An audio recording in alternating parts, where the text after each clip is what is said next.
दोस्तों, आज मैं फिर आपके लिए धमाकेदार एक्शन फिल्म लेकर आ गया हूँ। तो आप चैनल को सब्सक्राइब करके बेल आइकन पे क्लिक कर लीजिए। एक बाप अपनी आवाज खो देता है और उस खामोशी में खुद को बदला लेने का तीखा हथियार बना लेता है। बदले की ये पहली चाल शुरू होती है। वो पुलिस स्टेशन पहुंचता है जैसे एक बेचारा विक्टिम हो अपने बेटे के केस की अपडेट जानने। इंस्पेक्टर डेनिस का इंतजार करते हुए ऑफिस में देखता है कि पीछे की दीवार पे मुख्य गैंग मेंबर्स की फोटोज चिपकी हुई हैं। इनमें से कुछ तो वही सरदार हैं जिन्होंने उसके बेटे की जान ली। तो वो अपने फोन से उन सारी डिटेल्स की फोटोज खींच लेता है। एक गंजे आदमी का स्केच देखकर ब्रायन रुक जाता है और गौर से देखता है। ये वही ताजा प्लाया है जिसने गोली मारी थी और ब्रायन की जान ऑलमोस्ट ले ली थी। तभी इंस्पेक्टर ऑफिस में आता है और ब्रायन को जाते हुए देखता है। ब्रायन की आंखों में उससे नफरत का बीज उगता हुआ दिखता है। ब्रायन घर जाकर अपने बेटे की मौत के जिम्मेदार लोगों की फोटोज दीवार पे चिपका देता है और क्रिसमस के दिन सबको खत्म करने का प्लान मार्क कर देता है, क्योंकि वही दिन तो उसके बेटे की मौत का पहला साल होता है। अब से बदला शुरू हो जाता है। बेटे को खोने के दर्द से ब्रायन और मजबूत बनने लगता है। वो ताकतवर बॉडी बनाने की ट्रेनिंग करता है, प्रोफेशनल टेकडाउन मूव्स भी सीख लेता है। शुरू में भारी एक्सरसाइज से जूझता था, अब हैवी ड्यूटी कॉम्बैट ट्रेनिंग आसानी से हैंडल कर लेता है। वो एक डीलर से पुरानी जंग लगी गाड़ी खरीद लाता है। विंडशील्ड पर चढ़ी धूल को मिटाने की वाइपर की आवाज बिल्कुल ब्रायन के बदले के मकसद जैसी है, धीरे धीरे साफ होती जा रही। हर रोज हथौड़े की कील ठोकने की आवाज गूंजती रहती है। उसकी बीवी जानती है कि ब्रायन बेटे का बदला लेने की तैयारी कर रहा है, समझती है लेकिन रोक नहीं पाती। मजबूत बॉडी तो ठीक है, लेकिन सटीक शूटिंग स्किल्स के बिना बुराइयों को सजा नहीं दे सकता। एक राउंड प्रैक्टिस के बुरे नतीजों के बाद वो बंदूकों का गहराई से स्टडी करने लगता है। बीवी भी दिनों की तनाव भरी जिंदगी से कगार पर आकर फट पड़ती है। उस रात दोनों बिना बोले एक दूसरे को सांत्वना देते हुए रात भर साथ रहते हैं। बीवी अपने शौहर को समझती है और शौहर को और साफ पता चल जाता है कि उसकी बीवी अब चली जाएगी। ये इसलिए नहीं कि प्यार खत्म हो गया, बस शायद थोड़ा अलग रहना बेहतर तरीका है। आंसू पहुंचते हुए वो अपना सूटकेस उठाती है और दरवाजे से बाहर चली जाती है। बीवी के जाने से ब्रायन को अब आगे की फिक्र भी नहीं रहती। असल में ब्रायन के पास कभी एक खुशहाल 3 लोगों का परिवार था। पूरी फैमिली बैकयार्ड में क्रिसमस मना रही थी, खुशियां बिखरी हुई थी। तभी अचानक गोलियों की आवाज और ब्रेक्स का खौफनाक चीखना गूंज उठा। 2 गैंग्स के बीच गोलीबारी से भटकी हुई गोलियां इधर उधर उड़ने लगी। ब्रायन और उसकी बीवी ने अपने शरीर से बेटे को ढाल बनाया। गैंगस्टर्स भागे तो पता चला कि बेटे की शर्ट पर ताजा खून फैल गया है। ब्रायन गुस्से में उनका पीछा करने लगा। आवाज की दिशा पकड़कर वो पहुंचा जहां दोनों गैंग्स अभी भी भिड़े हुए थे। इस वक्त दोनों तरफ से खून खराबा हो रहा था। ब्लू कार वाले साफा ऊपर थे। एक गोलीबारी के बाद येलो कार गैंग्स का एक मेंबर ढेर गलीची वाली सड़क पर कार ने दौड़ती हुई गोलियां चलाती रही। अगले ही सेकंड येलो कार ने पानी का पाइप मारा और कंट्रोल खो दिया। ब्लू कार गायब होती गई। ब्रायन का पीछा और जोरदार हो गया। कचरे के ढेर में क्रोबार मिला। जैसे ही ब्लू कार गली से निकली, ब्रायन ने जोर से मार दिया। कार लड़खड़ा गई, लेकिन नुकसान कम हुआ। ब्लू कार वाले तंग गली में यू टर्न लेकर ब्रायन का शिकार करने लगे। वो गोलियों से बचता हुआ भागा। कार करीब पहुंची तो ब्रायन ने लंबी जंप लगा दी। फोर्कलिफ्ट ने ड्राइवर का सिर काट दिया। 720 डिग्री रोल खाकर ब्रायन जमीन पर गिरा। कार से गन वाला गैंगस्टर निकला और ब्रायन के हिप में गोली मार दी। ये था पीआईए गैंग का लीडर प्लाया। उसने ब्रायन को छोड़ा नहीं, धीरे से गन उठाई, गर्दन में एक और गोली मारी और आराम से चला गया। सीन हॉस्पिटल में शिफ्ट होता है, शायद ये जानने की उत्सुकता कि ब्रायन जिंदा है या नहीं। डेनिस आता है, विजिटिंग कार्ड छोड़ जाता है और चला जाता है। हॉस्पिटल में भर्ती होने के बाद से हर रोज उसके कमरे की खिड़की के बाहर एक तोता आता, पहरा देता रहता। लग रहा था मानो मर चुका बेटा उसी तोते में आ गया हो, ब्रायन को जल्दी होश में लाने की प्रार्थना कर रहा हो। दुआ जल्दी कबूल हो गई। बीवी दिन रात खिदमत करती रही, तोता रोज खिड़की पे आकर नजर रखता। ब्रायन धीरे धीरे फिजिकल रिहेबिलिटेशन शुरू करने लगा, लेकिन वोकल कॉर्ड्स बुरी तरह खराब हो गए थे। आवाज हमेशा के लिए चली गई। घर लौटकर क्रिसमस की यादें उमड़ आईं। वो चीखना चाहता था, लेकिन एक शब्द ना निकला। बीवी ने पीछे से गले लगा लिया सांत्वना देने को। यार्ड में फुटबॉल पड़ी सिकुड़ गई थी। घर का हर सामान वैसा ही था जैसा उस क्रिसमस वाले दिन था। बेटे के खुले ना पाए गिफ्ट्स अभी भी वैसे ही पड़े थे। दिल का दर्द इतना बढ़ गया कि ब्रायन खुद को रोक ना सका। ये वो आलम था जिसे समझना कम लोगों के बस का है। एक पिता का अपने बच्चे से बेइंतहा प्यार। टेबल पे अखबार था जिसमें बेटे की मौत की खबर छपी थी। 2 गैंग्स की टेरिटरी की लड़ाई में एक मासूम लड़के की भट्टी गोली से मौत हो गई। इससे ब्रायन का गुस्सा और भड़क गया। फ्रिज से सफेद शराब की बोतल निकाली और बड़े बड़े घूंट भरने लगा। बीवी चुपचाप ब्रायन को गुस्सा निकालते देखती रही, लेकिन उसके अंदर भी महीनों का दर्द और दबाव फट पड़ा। जो माँ अपना बच्चा खो दे वो हमेशा मजबूत नहीं दिख सकती। इसीलिए ब्रायन हर रोज बेसमेंट में बंद हो गया, शराब और बेटे की यादों में डूबा रहा। अचानक एक दिन नशे की हालत में बेटे की याद आई। ऐसे तो डूबा नहीं रह सकता हमेशा। बदले का बीज अब अंकुरित होने लगा। जल्दी ही अक्टूबर आ गया। क्रिसमस तक बस 2 महीने से से ज्यादा बाकी। देर रात ब्रायन गैंग के क्राइम्स के सबूत जुटाने में जुट गया। अब उसके सामने दुश्मन छोटे मोटे अपराधी नहीं बल्कि दोनों गैंग्स के सारे मेंबर थे। प्लाया के हर क्रिमिनल इमेज को रिकॉर्ड करने की कोशिश की, लेकिन वो जल्दी गायब हो गया। फिर एंथनी नाम का आदमी सूटकेस लेकर बिल्डिंग से निकला और कार में सवार हो गया। ब्रायन ने ट्रेनिंग और तेज कर दी। अब उसकी बॉडी कमजोर आदमी वाली नहीं बल्कि मसल्स उभरे हुए मर्द वाली हो गई। दीवार पे हर क्रिमिनल उसका मोटिवेशन था और मजबूत बनने को मजबूर करता। यहाँ तक कि सबसे मुश्किल कार ड्रिफ्टिंग टेक्निक्स भी महीनों की रोज प्रैक्टिस के बाद अब आसानी से हैंडल कर लेता। शूटिंग स्किल्स लेफ्ट से राइट हैंड में शिफ्ट हो गई। हर बार बुलसाई मारना अब कोई प्रॉब्लम नहीं। स्क्रीन पे टारगेट के बीच में हर गोली चीरती गई, ब्रायन के बदले के इरादे को और मजबूत करती। ये थी महीनों की मेहनत का इनाम। बदला अब शुरू होने वाला था। देर रात ब्रायन खिड़की से चढ़कर सीधे एंथनी के घर में घुस गया। शोर सुनकर एंथनी चेक करने आया तो अचानक ब्रायन ने हमला बोल दिया। एंथनी को पीटा, चक्कर आ गया और सीढ़ियों से लुढ़क गया। सीन शिफ्ट होता है एंथनी का बंधा हुआ उल्टा लटका हुआ ब्रायन के बेसमेंट में। ब्रायन ने असली चेहरा नहीं दिखाया, वेल्डिंग मास्क पहने सीधे एंथनी को डरा दिया। इस वक्त एंथनी ब्रायन के हाथों में कटने को तैयार सुअर से ज्यादा कुछ नहीं था। दीवार पे चिपके गैंग के क्राइम्स देखकर एंथनी को तुरंत खतरा महसूस हुआ, लेकिन कंफ्यूज भी कि कौन मौत का देवता भैया। ब्रायन ने पहले से प्रिंट क्वेश्चन पेपर थमा दिया और जवाब लिखवाने को मजबूर किया। ये गैंग के क्रिमिनल तरीकों और मनी लॉन्ड्रिंग के सबूत थे। एंथनी ने रेसिस्ट करने की कोशिश की तो ब्रायन ने चाकू से धमकी दे दी। इस चाल ने एंथनी के पैंट के अंदर ही डर बिठा दिया। ब्रायन ने चाकू ठीक उसके सामने ठोक दिया, चेतावनी में कोई नौटंकी मत आजमाना। लगा एंथनी मान गया। अचानक उसने रस्सी खोल ली और चाकू छीनकर ब्रायन को एक बार मार दिया। खतरा इतना अचानक आया कि ब्रायन रिएक्ट ना कर सका। नतीजा, टांग में गहरी चाकू की चोट लग गई। दर्द सहते हुए एंथनी से भिड़ गया। ब्रायन के लिए ये पहली असली लड़ाई थी। एक्सपीरियंस अभी कच्चा था। लड़ाई कल्पना से कहीं ज्यादा मुश्किल साबित हुई। रोज लड़ने वाले गैंगस्टर से भिड़ना भारी पड़ गया, लेकिन हताशा भरे काउंटर अटैक और थोड़े प्रोटैगनिस्ट वाले ओरा से एंथनी को पल्प बना दिया। ब्रायन ने ये राउंड बाल बाल जीता। जल्दी ही 24 दिसंबर आ गया। गैंग को तबाह करने का वो जजमेंट डे था जिसकी प्लानिंग ब्रायन ने की थी। हथियार उपकरण तैयार करके शायद ये आखिरी बार था जब ब्रायन को अपनी बीवी दिखेगी। बीवी के प्रति अपराध बोध की वजह से या बेटे की मौत को ना छोड़ पाने की वजह से ब्रायन उससे ना मिला। बदला ब्रायन और उसकी बीवी के लिए बेटे को खोने के दर्द के बाद आखिरी तसल्ली था। ब्रायन ने बेटे के कब्र पर वो गिफ्ट ले जाकर रखा जो कभी ना खुला था। वो कब्र पत्थर को सहलाता रहा, चुपचाप लंबे वक्त तक बैठा रहा। बेटे से कहने को ढेर सारी बातें थीं, लेकिन सब खामोशी और बच्चे के चले जाने के लगातार दर्द में समा गईं। रात होने पर ब्रायन ने एंथनी को डेनिस के घर के सामने लाल लिफाफे के साथ पटक दिया। बहुत जल्द एंथनी पुलिस ने गिरफ्तार कर लिया। इंस्पेक्टर ने धीरे से लिफाफा खोला। ये सब ब्रायन का दिया तोहफा था। लिफाफे में लिखा था कि आज रात सब खत्म हो जाएगा। इंस्पेक्टर अभी भी हैरान था। उसने लिफाफे के यूएसबी ड्राइव का डेटा खोला। अंदर प्लाया गैंग के सारे क्रिमिनल्स की जानकारी थी। महीनों की ब्रायन की जांच, हर कैरेक्टर के रिश्ते, क्रिमिनल डील्स, हाइडआउट्स, ट्रांजैक्शन लोकेशंस और एंथनी का कन्फेशन, सब साफ सुथरा और व्यवस्थित। जैसे ही ब्रायन प्लाया के हाइडआउट की तरफ बढ़ा, पास में लूट की पुलिस रिपोर्ट सुनाई दी। ब्रायन ने ठान लिया और चेक करने चला गया। बड़े तगड़े मसल्स वाले दुश्मनों को देखा तो उसी वक्त लूट रोकने की बजाय फ्लैंकिंग टैक्टिक अपनाई। वे चले गए तो ब्रायन ने अपनी गाड़ी सीधे उन दोनों में घुसेड़ दी। भारी टक्कर ने दोनों गुंडों को पंगु बना दिया। ब्रायन ने खंजर निकाला और एक को सीधे आखिरी वार कर दिया। दूसरा अभी भी कार की छत पर चिपका हुआ था। ब्रायन ने अचानक ब्रेक मारा या पागलपन भरी ड्रिफ्ट की,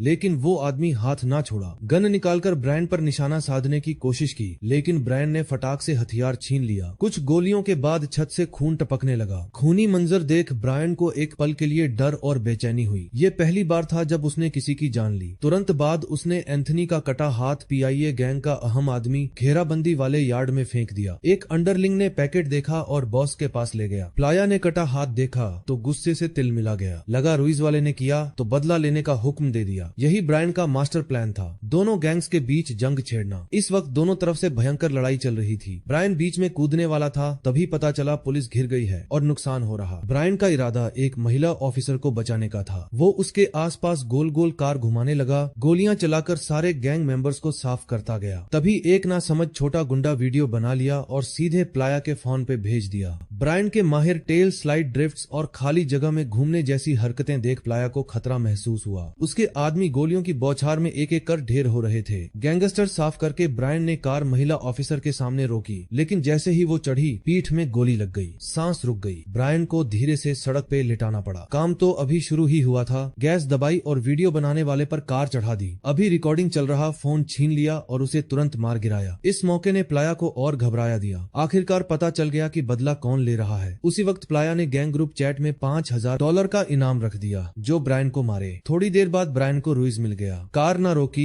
बस उकसाने को छूकर निकल गया। ब्रायन ने पुल पे कार धीरे से रोकी, एक म्यूजिकल एक्सेसरी निकाली। शायद यही इकलौता रास्ता था अपनी रूह का मर चुके बेटे से कनेक्ट करने का। थोड़ी देर दिमागर घुमाने के बाद उसकी धीमी अक्ल को आखिरकार उसे ब्रायन के बेटे के केस की याद आई। इस वक्त प्लाया मध्यम रोशनी और मधुर संगीत में जवान हसीना के साथ मजे ले रहा था, लेकिन प्लाया ने सारे अंडरलिंग्स को वापस बुला लिया। ब्रायन ने ग्रिल्ड स्केवर खत्म किया ही था कि खबर आई प्लाया ने सबको हाइड आउट पे बुला लिया। लेदर जैकेट पहनकर शान से पहुंच गया। तीसरा राउंड आधिकारिक तौर पे शुरू। सारे गैंग मेंबर्स हाइड आउट की तरफ बढ़ रहे थे। ब्रायन अपना युद्ध घोड़ा लेकर पीछे पीछे चल पड़ा। रोलिंग डोर नीचे उतरने को था तो उसने कार तेज करके अंदर घुसा दी। अकेला भेड़िया समझने की भूल ना करना। ब्रायन की मार्क्समैनशिप कमाल की। हैंडगन से ना संभाला तो शॉटगन निकालकर पेट्रोल लीक कर रही मोटरसाइकिल उड़ा दी। बड़ा धमाका हो गया। नीचे वाले गैंगस्टर्स को जल्दी साफ किया। नीचे वालों को खत्म करके छत तक पहुंच गया। गैंग के रीइंफोर्समेंट्स को रोकने को बूबी ट्रैप माइन सेट कर दी। शोर की दिशा में बढ़ा तो रुइज फिर मिला जो अभी मरा नहीं था। फिजिक में ब्रायन सचमुच रुइज से थोड़ा कमजोर था तो जल्दी ही भारी नुकसान में पड़ गया। जैसा ब्रायन ने भविष्यवाणी की थी, माइन फटी और कई आदमियों को उड़ा दिया। धमाके ने रुइज का ध्यान भटकाया। ब्रायन को काउंटर अटैक का मौका मिला। कई गोलियों के बाद भी वो खड़ा रहा। ब्रायन ने चाकू से वार किया लेकिन उसका हमला कम न हुआ। डेनिस छत पर पहुंचा तो लाशों का ढेर लगा था। इसी वक्त ब्रायन और रुइज आर्मरी तक लड़ते पहुंचे। छोटी तेज मूवमेंट्स एक्सपीट लाशों का अंदर अटैक का मौका मिला। कमाल की। ब्रायन ने अचानक क्लोजेस्ट कॉम्बैट में झोंक दिया और मौका पाकर गर्दन में लेड कैंडी थमा दी। उसी पल इंस्पेक्टर ने स्मूथ कॉम्बो से कई गैंगस्टर साफ कर दिए। ब्रायन अब कई जगह जख्मी था। गोला बारूद चेक कर ही रहा था कि इंस्पेक्टर के पास में नजर आया। दोनों ने एक दूसरे पर गोलियां नहीं चलाई। ब्रायन ने गन नीचे ना की। इंस्पेक्टर ने उसके भारी जख्म देखकर बच्चा खोने वाले पिता का दिल समझ लिया। धीरे से अपनी गन हटा ली। अचानक दोनों की तरफ लगातार गोलियां चलने लगी। उस औरत के पास ढेर अमुनिशन था। दोनों पैसिव हो गए और दोनों को भी गोली लग गई। आंख मिलाकर फैसला लिया, बट जाओ, घेर लो। ब्रायन छाया से निकला। औरत मुड़ी, दयनीय चेहरा दिखा जिससे ब्रायन रुक गया। आंसू देखकर और हिचकिचाया। गन नीचे की तो यही रहम ने जान ले ली। इंस्पेक्टर भी चढ़ते ही 2 गोलियों का शिकार। आखिर उसे मारना पड़ा। हिचकिचाहट की कीमत चुकानी पड़ती है। खूनी गन लिए ब्रायन प्लाया के कमरे में दाखिल हुआ। ठीक उसी वक्त प्लाया भी बाहर निकला। ब्रायन पहले से ही बुरी तरह घायल था।